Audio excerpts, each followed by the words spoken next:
दोस्तों आज की इस वीडियो में बात करेंगे UCO bank regular saving account के बारे में। दोस्तों इस अकाउंट का अगर पूरा नाम देखा जाए तो इस अकाउंट का नाम है यूको सरल सेविंग डिपॉजिट स्कीम अकाउंट।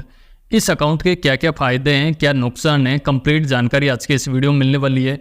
इस अकाउंट को कितना मेंटेन रखना होगा, कितने चार्जेस लगेगा, कंप्लीट इन्फॉर्मेशन के लिए इस वीडियो को आप एंड तक जरूर देखें ताकि आपको यूको बैंक में एक सेविंग अकाउंट ओपन कराने से पहले आपको पूरी इन्फॉर्मेशन मिल सके। चैनल पे अगर फर्स्ट बार विजिट कर रहे हैं आप तो इस चैनल को जरूर से सब्सक्राइब कर लीजिए क्योंकि यहाँ पे आपको फाइनेंस से रिलेटेड जानकारी मिलती रहती है। दोस्तों UCO bank regular saving account open कराने के लिए आपके नियर बाई में जहाँ भी यूको की ब्रांच है वहाँ से आप इस अकाउंट को ओपन करा सकते हैं और चाहे तो आप घर बैठे ऑनलाइन ही इस अकाउंट को ओपन कर सकते हैं। इस अकाउंट में आपको कुछ मिनिमम बैलेंस मेंटेन करना होता है जो आगे इस वीडियो में डिस्कस करने वाले हैं। और इस अकाउंट में आपको फ्री में नेट बैंकिंग की फैसिलिटी मिल जाती है, साथ में मोबाइल बैंकिंग की फैसिलिटी भी मिल जाती है जहाँ से आप ऑनलाइन कहीं पे भी पेमेंट वगैरह ट्रांसफ़र कर सकते हैं, चाहे वो IMPS हो, NEFT हो या फिर RTGS हो या फिर आप किसी तरह का बिल पेमेंट बड़ी आसानी से ये नेट बैंकिंग के थ्रू कर सकते हैं। और इस अकाउंट में आपको एक डेबिट कार्ड भी दिया जाता है जो आपको फ्री ऑफ कॉस्ट इश्यू किया जाता है, जिसके लिए आपको किसी तरह का कोई भी चार्जेस नहीं देना होता है। और ये जो डेबिट कार्ड होता है ये आप चाहे तो वीज़ा का ले सकते हैं या फिर आप मेरे जैसे आप रुपए वाला डेबिट कार्ड भी ले सकते हैं। ये भी काफ़ी अच्छा डेबिट कार्ड है। इसको फर्स्ट टाइम इश्यू करते समय किसी तरह का कोई भी चार्जेस नहीं देना होता है। इसके अलावा इस अकाउंट में आपको हर फाइनेंशियल ईयर में एक चेकबुक भी बिल्कुल फ्री दी जाती है जो आपको 25 पेजेस की चेकबुक आपको फ्री मिलेगी। अगर एडिशनल आपको चेकबुक चाहिए तो आपको पर चेक का आपको ₹4.24 का चार्जेस देना होगा। और इस अकाउंट में आपको पासबुक है वो बिल्कुल फ्री इश्यू किया जाता है। जो यहाँ पे पासबुक देख रहे हैं ये पासबुक आपको फ्री दी जाएगी। और इस अकाउंट में आपको हर महीने आपके मेल ID पे फ्री में स्टेटमेंट भी भेजा जाएगा। तो ये फैसिलिटीज इस अकाउंट में आपको मिलेगी। अब बात करते हैं इस अकाउंट को मेंटेन करने के लिए। दोस्तों वैसे तो इस अकाउंट को क्वार्टरली मेंटेन करना होता है, यानी कि हर 3 महीने का मेंटेनेंस इसमें पूरा करना होता है। और ये जो होता है ये अब ब्रांच से किस लोकेशन में उसके आधार पे ये मेंटेन किया जाता है। अगर आप जहाँ अकाउंट ओपन करा रहे हैं वो जो ब्रांच है वो अगर अर्बन सिटी में आती है या मेट्रो सिटी में आती है, यानी कि जो बड़ी बड़ी सिटी है उनके अंदर आती है, तो आपको क्वार्टरली बैलेंस होगा वो ₹2000 का मेंटेन करना होगा। अगर आपकी जो ब्रांच है वो सेमी अर्बन के आती है, यानी कि जो एक शहरी इलाका होता है वहाँ पे अगर उस लोकेशन में आती है तो फिर आपको ₹1000 का मेंटेन करना होगा क्वार्टरली। अगर आपकी जो ब्रांच है वो अगर रूरल एरिया में आती है यानी कि गांव के अंदर है तब आपको ₹500 क्वार्टरली मेंटेन करना होता है। अगर आप इस अकाउंट के साथ में अगर आप चेकबुक नहीं लेते हैं तब आपको जो मेंटेन करने का क्राइटेरिया है वो थोड़ा कम हो जाता है। अगर आप अर्बन सिटी ब्रांच में ओपन कराते हैं या फिर मेट्रो सिटी ब्रांच के अंदर ओपन कराते हैं तब आपको ₹1000 मेंटेन करना होता है विदाउट चेकबुक के साथ अगर अकाउंट को ओपन किया है तब। और ये भी आपको क्वार्टरली मेंटेन करना होता है। अगर आप सेमी अर्बन एरिया के अंदर ओपन कराते हैं तो वहाँ पे आपको विदाउट चेकबुक अगर लेते हैं तो आपको ₹500 क्वार्टरली मेंटेन करना होता है। अगर आप विदाउट चेकबुक के रूरल एरिया में आप अकाउंट को ओपन कराते हैं तब आपको ₹250 मेंटेन करना होता है विदाउट किसी चेकबुक के पर क्वार्टर के अंदर। अगर इस अकाउंट को क्वार्टरली मेंटेन नहीं करते हैं तो आपको क्वार्टरली नॉन मेंटेनेंस चार्ज भी देना होता है। अप टू ₹500 तक का अगर नॉन मेंटेनेंस होता है तो उस पर ₹50 का चार्जेस देना होता है।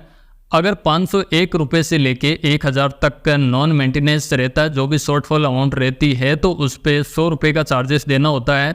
और 1001 से लेके 2000 के बीच में अगर बैलेंस रहता है तो उसके लिए ₹150 का नॉन मेंटेनेंस चार्ज यहाँ पे दिया जाता है। और इस पे 18% का GST भी होता है। अगर इस अकाउंट को पेंशनर वगैरह खुलवाते हैं तो उसके लिए किसी तरह का कोई भी चार्जेस इस अकाउंट पे नहीं होता है। और इस अकाउंट को ओपन कराते हैं तो आप इंस्टेंट डेबिट कार्ड भी ले सकते हैं। और ये जो डेबिट कार्ड होगा ये जैसे मैंने बताया कि वीज़ा वाला भी ले सकते हैं आप या फिर आप रुपए वाला इंस्टेंट डेबिट कार्ड भी ले सकते हैं। ये जो डेबिट कार्ड होगा फर्स्ट टाइम बिल्कुल फ्री रहेगा, किसी तरह का कोई भी चार्जेस नहीं देना होगा। बट इस डेबिट कार्ड का AMC जो चार्जेस होता है, जो एनुअली मेंटेनेंस चार्ज होता है वो ₹300 प्लस 18% का GST देना होगा। यानी कि हर साल ये चार्जेस लगता रहेगा बट फर्स्ट टाइम आपको बिल्कुल फ्री मिलेगा। और इस डेबिट कार्ड को जब भी आप री इश्यू करवाते हैं तब भी आपको ₹300 प्लस 18% का GST देना होगा। इस डेबिट कार्ड पे आपको ₹2 लाख तक का पर्सनल एक्सीडेंटल इंश्योरेंस कवर मिल जाता है, साथ में इस डेबिट कार्ड के कैश विड्रॉल लिमिट की यहाँ पे बात करें तो इस डेबिट कार्ड को यूज करके आप डेली एटीएम से 50,000 रुपये तक का विड्रॉल कर सकते हैं। वहीं शॉपिंग की बात करें तो आप ऑनलाइन या फिर ऑफलाइन आप डेली 1 लाख रुपए तक इस डेबिट कार्ड को यूज करके आप शॉपिंग कर सकते हैं। और इस डेबिट कार्ड के ट्रांजैक्शन लिमिट की बात करें तो अगर आप यूको बैंक के एटीएम से आप कैश विड्रॉल करते हैं तो हर महीने आप 10 ट्रांजैक्शन बिल्कुल फ्री में कर सकते हैं। फाइनेंशियल और नॉन फाइनेंशियल 10 ट्रांजैक्शन आपको फ्री करने के लिए मिलेगा। अगर आप 10 ट्रांजैक्शन से ज़्यादा करते हैं तो अगर आप फाइनेंशियल कोई भी ट्रांजैक्शन करते हैं तब आपको 10 रुपये का चार्जेस देना होगा। अगर आप नॉन फाइनेंशियल कोई भी ट्रांजैक्शन करते हैं तो उसके लिए आपको 6 रुपये का चार्जेस देना होगा और इन पे 18% का जीएसटी भी रहेगा।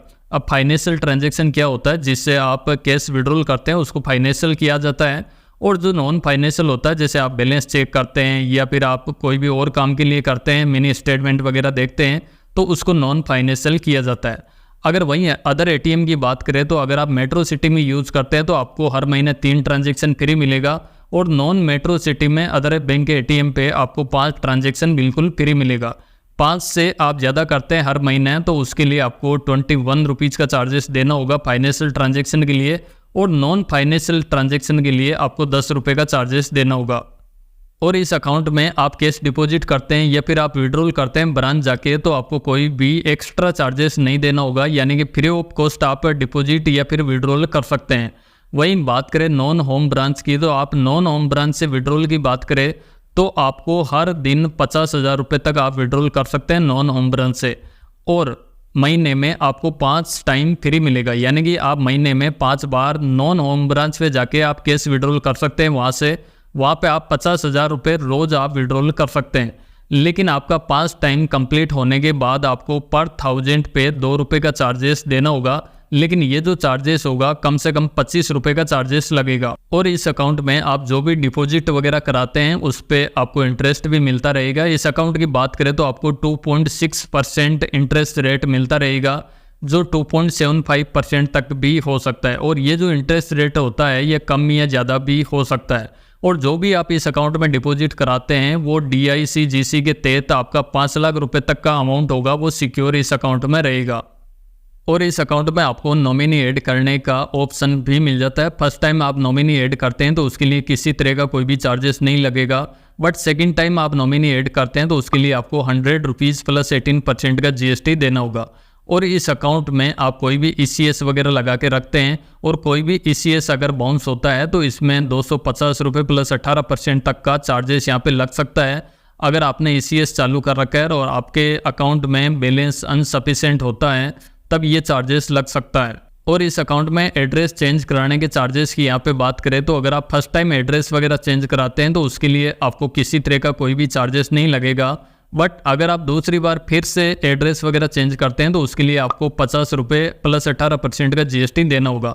और वहीं बात करें मोबाइल नंबर चेंजेस के बारे में तो अगर आप फर्स्ट टाइम अकाउंट ओपन कराते समय मोबाइल नंबर देते हैं तब आपको किसी तरह का कोई भी चार्जेस नहीं लगता है, बट आप अकाउंट ओपनिंग होने से लेके 2 साल के पहले आप अगर मोबाइल नंबर को अपडेट करवाते हैं, चेंज करवाते हैं तब आपको 50 रुपये प्लस 18% का GST देना होगा। अगर आप 2 साल के बाद मोबाइल नंबर को चेंज करवाते हैं तो उसके लिए भी कोई चार्जेस नहीं लगेगा। और इस अकाउंट पे आप कोई भी DD या फिर PO इश्यू करवाते हैं तो अगर 10,000 तक का आपका DD वगैरह रहता है तो उसके लिए 40 रुपीज़ का चार्जेस देना होगा, यानी कि 40 रुपये तक का चार्जेस लगेगा। अगर 10,000 से ऊपर का आप DD वगैरह इश्यू करवाते हैं तो आपको पर 1000 5 रुपये का चार्जेस लगेगा, लेकिन ये जो चार्जेस होगा कम से कम 60 रुपये का चार्जेस रहेगा। और मैक्सिमम बात करें तो ये 2155 रुपये तक का चार्जेस हो सकता है। इस पर 18% का GST भी हो सकता है। ये डिपेंड करता है आप कितने का DD इश्यू करवाते हैं। और इस अकाउंट से आप कोई भी ऑनलाइन NEFT वगैरह करते हैं तो आपको फ्री ऑफ कॉस्ट NEFT की फैसिलिटी मिलेगी। बट अगर आप ब्रांच जाके कोई भी NEFT वगैरह करवाते हैं तो अगर आप 10,000 रुपये तक की करवाते हैं तो उसके लिए आपको 2 रुपये 75 पैसे का चार्जेस देना होगा, साथ में 18% का GST भी होगा। अगर आप 10,000 से लेकर 2 लाख रुपए तक का अगर NEFT वगैरह करवाते हैं तो उसके लिए आपको 4 रुपये 75 पैसे से लेके 14 रुपये 75 पैसे तक का ये चार्जेस लग सकता है। अगर आप जो NEFT है वो 2 लाख से ऊपर की अगर करवाते हैं ब्रांच के थ्रू तब आपको 24 रुपये 75 पैसे तक का चार्जेस यहाँ पे लग सकता है और इस पे 18% का GST भी होगा। इसी तरह बात करें आरटीजीएस के बारे में, तो अगर आप मोबाइल बैंकिंग या फिर इंटरनेट बैंकिंग को यूज़ करके कोई भी आरटीजीएस का ट्रांजैक्शन करते हैं तो वो फ्री ऑफ कॉस्ट हो जाएगा, उसके लिए कोई भी चार्जेस नहीं देना होगा। बट आप ब्रांच जाके कोई भी आरटीजीएस का ट्रांजैक्शन करते हैं, अगर आपका ट्रांजैक्शन 2 लाख से लेके 5 लाख का होता है तो उसके लिए आपको 24 रुपये 50 पैसे का चार्जेस देना होगा।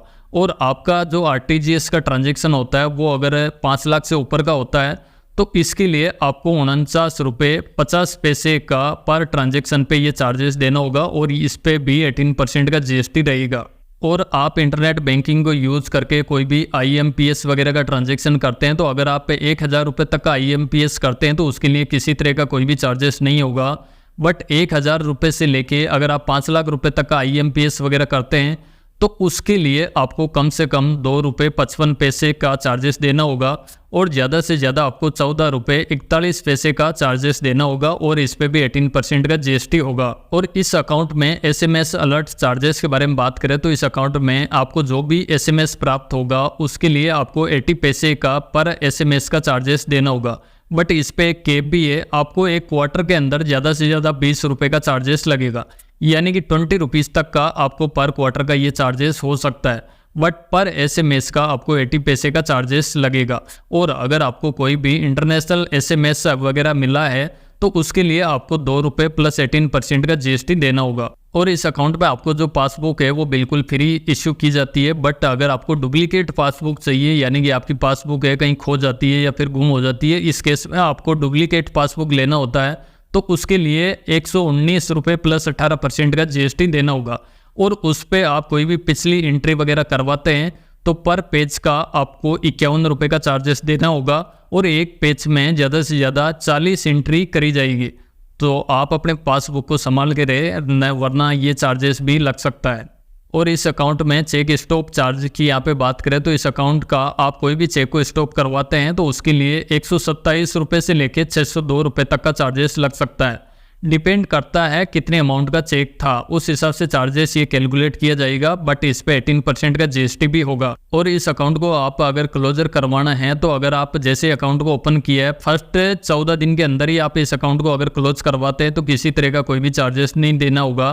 बट 14 दिन से लेके 12 महीने के अंदर इस अकाउंट को जब भी आप क्लोज करवाते हैं तो उसके लिए कुछ चार्जेस देना होता है। अगर आपने चेकबुक के साथ में अकाउंट को ओपन किया है तो उसके लिए 350 रुपये का चार्जेस देना होगा। अगर आपने विदाउट चेकबुक के इस अकाउंट को ओपन करवाया है तो उसके लिए 250 रुपये का चार्जेस देना होगा और इस पे भी 18% का जीएसटी होगा। और इस अकाउंट को ओपन करने के लिए आप चाहे तो यूको बैंक की वेबसाइट के थ्रू आप घर बैठे ऑनलाइन ओपन कर सकते हैं। इसका लिंक आपको डिस्क्रिप्शन में मिल जाएगा, जिससे आप घर बैठे ओपन कर सकते हैं। या फिर आपके नियर बाई में जहाँ भी यूको बैंक है वहाँ आप ओपन करवा सकते हैं।